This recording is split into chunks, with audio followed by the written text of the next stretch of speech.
Some 5,800 civilians may have been killed by Iraqi and US-led coalition forces in the last 4 months during the battle for Mosul.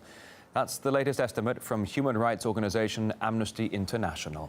In its new report, the group says pro-government forces relied upon imprecise weapons during the liberation of West Mosul and ignored the growing number of civilian deaths.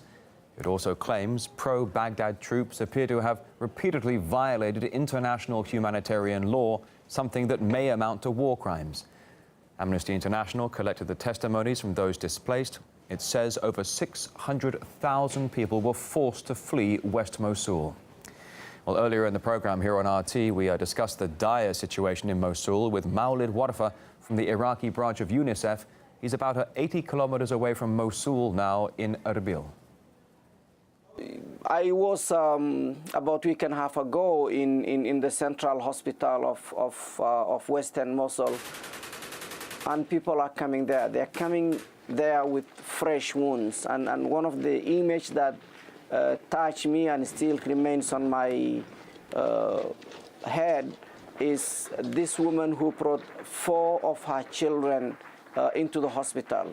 Her hands were all, red with the blood, and she was so traumatized. Her young one, 1.5-year-old, was on her lap, and she was trying to press his arm to stop the bleeding. Fighting in Mosul, and specifically in Western Mosul, was intense, extremely intense, with a lot of damage and destructions.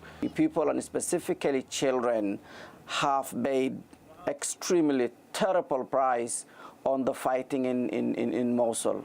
They have witnessed a horror and a nightmare. Yes, there have been a quite heavy cost of civilians and infrastructure damage